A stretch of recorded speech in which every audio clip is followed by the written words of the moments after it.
Just একটুর জন্য damn it. বাবা, ছোটদা ভাই, বড়দা ভাই, তোরা কোথায় আছিস? শিগগির আয়। কি কাণ্ডটা হতো যদি এই সূচ আমাদের রশনির গলায় বেঁধে যেত, সর্বনাশ হয়ে যেত। ঠাকুর রক্ষা করেছেন। কি হয়েছে রাইমা? দেখ না, বড় বৌদির হাতে সূচ, চিড়ে দইয়ের মধ্যে সূচ ছিল।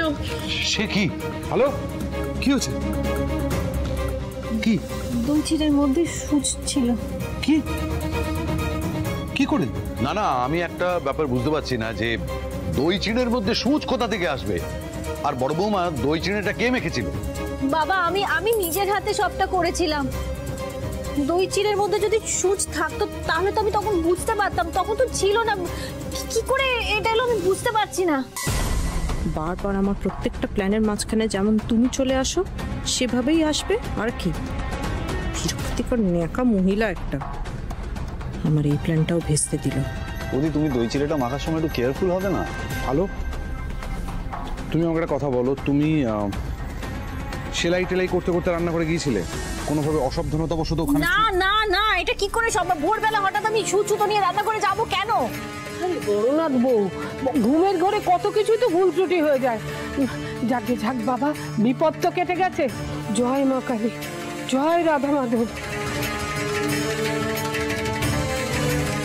দিদি ভাই, তুমি বাঁচিয়ে নিলে আমাদের রসটিটাকে।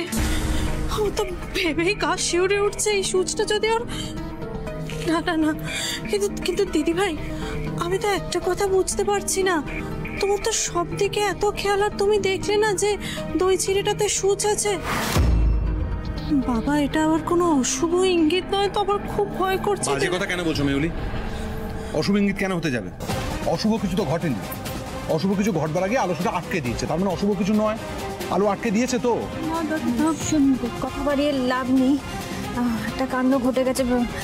রশনি কিচ্ছু হবে না। হ্যাঁ, আমি আবার দই চিড়ে মেখে আনছি। হ্যাঁ, আমি যাবো আর আসবো, সব ঠিক হবে, সব ঠিক হবে। কিচ্ছু হয়নি বুঝলি? রশনি, কিচ্ছু হয়নি মা, কিচ্ছু হয়নি। তো কিচ্ছু হয়নি, সব ঠিক আছে।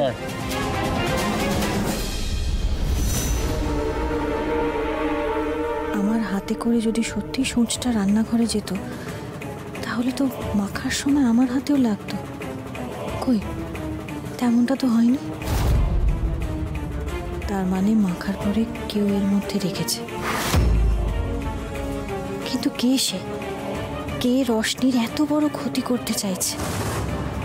সবচেয়ে বড় কথা, এই সূচ তো আমার বাক্স থেকে নেওয়া, মুখটা একটু জং ধরা, নিজে আলাদা করে রেখেছিলাম এই সূচটা। তাহলে আমার ঘর থেকে এই সূচটা কে নিয়ে এলো এখানে? ঝলমল, ঝলমল, আমি কিন্তু ধরে নেবো। ঝলমল ধরলে কিন্তু ছাড়বো না। দুষ্টুমি হচ্ছে। এই শোন, আমি কিন্তু খাবারের দিকটা দেখছি না, কেটারের ব্যাপারটা তুই দেখে নে। হ্যাঁ, আমি কথা বলে নিয়েছি কেটারের সাথে, তুই চিন্তা করিস না। ইয়ে মেহুলি, বলছিলাম তুমি ওই মিষ্টির যে ভদ্রলোক মানে দোকানে, ওনার সাথে একবার কথা বলে নিও। ওনাকেই ট্রাই করছি। আর আরেকটা কথা,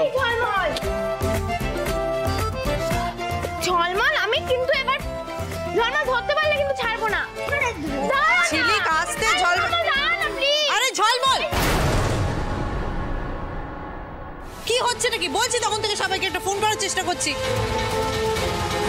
মেহুলি, আজকে ওদেরকে একটু কনসিডার করে দাও। ওদের ছোট কি বিয়ে, একটু তো নাচাকোড়া করবে, তাই না?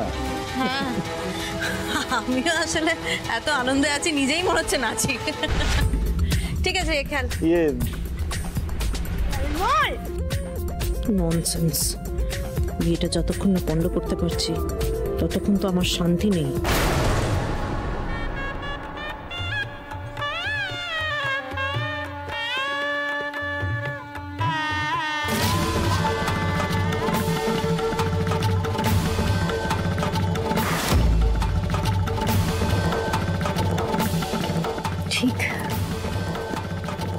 ঠিক ধরেছি আমি।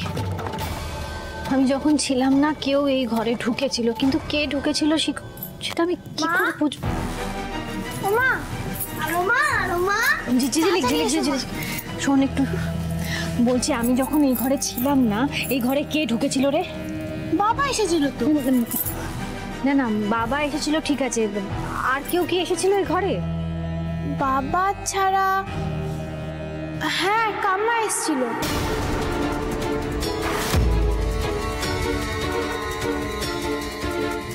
কামার কি দরকার ছিল রে এই ঘরে? ওই তো আমার ফোনের সিমটাতে একটু প্রবলেম হচ্ছিল, ওটাকে খুলে তাই আবার ইনসার্ট করতে হতো। আমি ওই পিনটা খুঁজে পাচ্ছিলাম যেটা ওই ফোনের সেটের সাথে দিয়েছিল না, তাই জন্য কাম্মার কাছে গেছিলাম।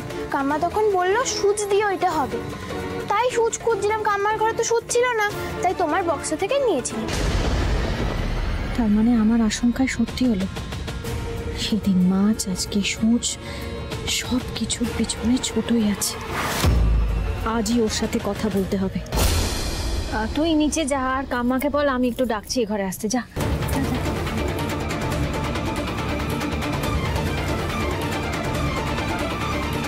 ছোট কি তাহলে ভালো মানুষের মুখোশ পরে আসলে আমাদের সবার ক্ষতি করতে চাইছে?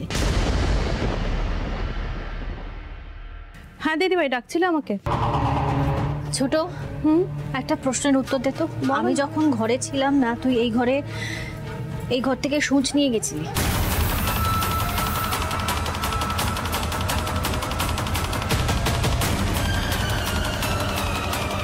আমাকে ঝিলিক বললো যে তুই ওকে বলেছিস যে মোবাইলের কার্ড খোলার জন্য সূচ ব্যবহার করা যায়। আমি তো জানি সেফটি পিনও ব্যবহার করা যায়, আর সেই সেফটি পিন তো তোর ঘরেও থাকে। হঠাৎ আমার ঘর থেকে সূচটা নিয়ে গেলি কেন? বুঝতে পেরেছি, তার জন্যই তুমি আমাকে এখানে ডেকে পাঠিয়েছো। মানে আমি তোমাদের জন্য যতই ভালো করি না কেন, তুমি আমাকে ভালো ভাবতেই পারবে না। তোমার মনে হচ্ছে রসের ওই দই চিড়েতে আমি ছুঁচটা দিয়েছিলাম, আমি নাকি রসের ক্ষতি করতে চাই, এটাই তোমার মনে হচ্ছে দিদিভাই। দেখ ছোট, আমার একটাই প্রশ্ন, তুই এই ঘর থেকে সূচটা নিয়ে গেলি, সেই সূচ দই চিড়েতে পাওয়া গেল, হঠাৎ করে এই ঘর থেকে সূচটা কেন তুই নিয়ে গেলি? হ্যাঁ, এই উত্তরটুকু আমাকে দে। তুই ভালো চাইছিস না ক্ষতি চাইছিস আমি জানতে চাই না, কেন সূচটা নিয়ে গেলি? আমি বলছি, তোমার এই সব প্রশ্নের উত্তর, তোমার সেই জেরা, এই সব কিছুর উত্তর আমি না, আরেকজন দেবে। একটু দাঁড়াও, একটু অপেক্ষা করো, এক্ষুনি সব উত্তর পেয়ে যাবে। পুষ্পদি, পুষ্পদি, একটু মধুকে নিয়ে তাড়াতাড়ি দিদিভাইয়ের ঘরে এসো না। পুষ্পদি আসুক, তোমার এই কৌতূহল কেটে যাবে। আমার ডাকছিলে ছোট বৌদি? এই তো পুষ্পদি, আমার একটু মধুমার সাথে কথা ছিল। মধুমা, তখন ঝিলিক দিদির ঘর থেকে আমি ওই তোমার হাতে একটা সূচ দিয়েছিলাম, ওই সূচটা আমি তোমাকে দিয়েছিলাম তো? হ্যাঁ তো। তুমি তারপরে ওই সূচটা কোথায় রেখেছো মা?